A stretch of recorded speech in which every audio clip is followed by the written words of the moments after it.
Hi guys! Welcome and welcome back sa ating vlog. For today's video ay ating silipin ang fresh na fresh at bagong-bagong application sa aking paningin sa Google Play Store guys. And sabi ito, hassle-free and quick online application. But before we go on guys, sa mga hindi pa nag-subscribe, mag-subscribe na, i-hit ang bell button para ma-update ka sa kaming videos and tutorials. And of course, ay mag-comment sa baba para mapabilang ka sa mga upcoming na pag-giveaways na.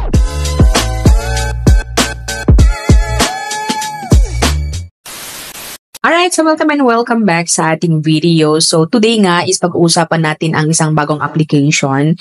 And ayon sa kanilang application dito sa Google Play Store, ay nagpapautang sila up to 50,000 pesos. Wow, bongga. Sabi dito, easy unlock. Yan. And then clear loan details. Sabi dito na 4.9 stars and 1K reviews. Ayan. So walang iba kundi si Supreme Money Cash Loans application. So comment sa baba kung sinong nakasubok guys. It's my first time na makita itong loan application. And ito ay powered by Supreme Money Lending Corporation. Ayan. So download natin yun guys. And syempre bigyan natin ng permission sa ating phone, ayan, sa ating contact, sa ating phone, SMS, sa ating device. Alam niyo na yun guys, basic na yun, ayan. So, next natin is yung pagre-register na. So, kailangan na active na phone number kasi magsasend sila ng OTP, ganyan. So, nung nagsend pala sila ng OTP guys, ay galing sa EE-Lending yung ating OTP. Ayan, so, EE-Lending, siguro yung dating may hawak, ayan, or nag-change lang sila ng pangalan. So, yun ang lagi kong sinasabi na kailangan manood tayo ng mga videos ng isang lending application para makita natin. Kasi minsan, na-download na pala natin, nag-change lang sila ng pangalan. Anyway, let's move on. Sabi dito, 20,000 up to 20,000 pesos yung pwede nating utangin. Ayan. 0.6 per day, ang 0.6% per day ang interest niya and up to 120 days. Pero wag muna kayo maniwala guys. Up to 120 days, baka 7 days lang yan. Ayan. So, makikita niyo sa baba na meron silang Fintech Philippines and Securities and Exchange Commission na logo. So, registered sila but then hindi po tayo sure kung okay silang utangan or hindi. Kailangan pa rin natin makita kung magkano yung bibigay, magkano mga bawas, ganyan. So, tatanungin sa atin yung basic information as a first step. Ayan. So, educational background, email, marital status, number of children, how many internet loan did you have currently? So, kung napanood yung mga previous na video ko ngayong 2025 is meron din ito na mga patanong. So, medyo magkakapareha sila. So, how many internet loan did you have currently?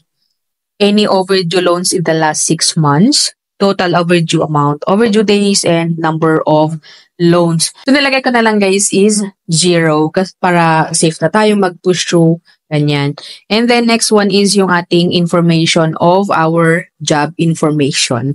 Ayan. So job status, industry, company name, company address, company phone number, salary, date, ayan, salary pay 1 day or salary pay day 1 and salary pay day 2, but then optional yun, and then yung monthly income. So dito guys, kahit ilalagay po natin na wala po tayong work or self-employed, ganyan, ay kailangan pa rin lagyan natin yung mga information na yun guys.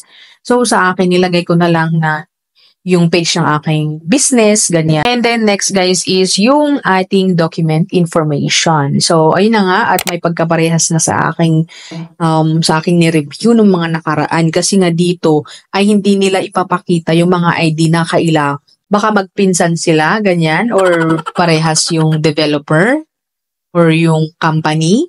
I don't know. Pero dito guys ay hindi nila pinakita kung ano yung mga ID na pwede sa kanila.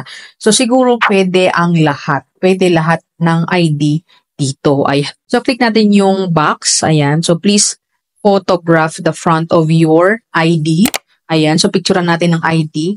And then yung pa-selfie. So yun nga pagka-picture natin ng ating ID is ika-capture yung mga information natin. So mas maiging manood na tayo ng mga reviews para hindi tayo basta-basta magbigay ng information natin. Ayan. So, next one, pagkalagay na natin ng gender and yung birthday. So, pagkatapos nun guys, ay pa-selfie na. Ayan. So, magsa-selfie. And then after which guys is yung contact verification.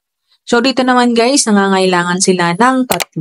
Ayan. So, nangangailangan sila ng 3 na contact references. And lagi kong ina-advise or laging sinasabi na yung mga ilalagay po natin dito ay alam nila na nilalagay natin para in case na may tatawag sa kanila ay hindi sila mapabother or hindi sila magtaka kung bakit natin nilagay sila as reference.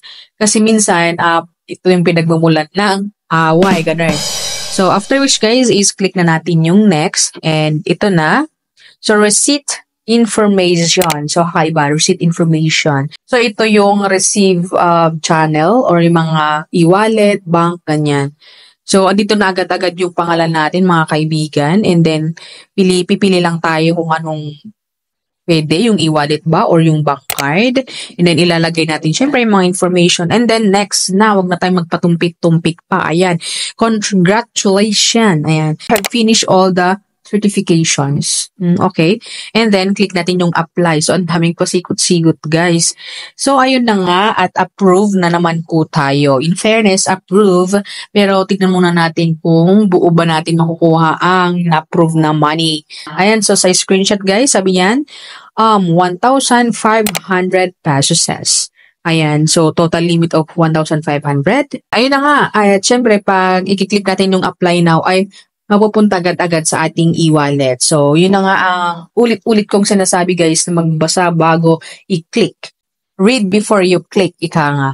Ayan. So, tignan natin. Andito sa maliit na box. So, kung hindi natin papansinin ay click natin yung apply now agad-agad kasi nga parehas dun sa pinakabungad.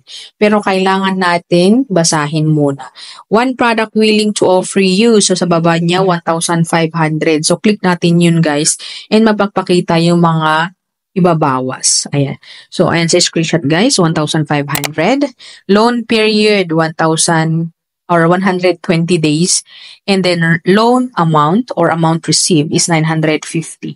So 1,500 minus 930, ang laki na ng binawas guys. So ito na siya. Service fee na 570. Wow. Ang laki ng service fee guys. And then 2-term daw po yung pagbabayad natin sa kanila. Ayan. Yung e-wallet natin and yung e-wallet account. So, yung application na ito guys ay 7 days pa rin po mga kaibigan yung due date nito guys. So ayun guys, 7 days po ang loan term nito and sa akin guys is hindi ko siya mere-recommend bagamat nasa inyo guys kung gusto nyo pa rin siyang subukan or hindi. At least pinakita ko sa inyo yung step by step kung magkanong bawas and kung ano yung makukuha natin and yung loan term natin. So ayun guys, so nasa inyong mga kamay pa rin po kung maglo-load kayo or hindi. So thank you for watching and see you again on my next video. Bye!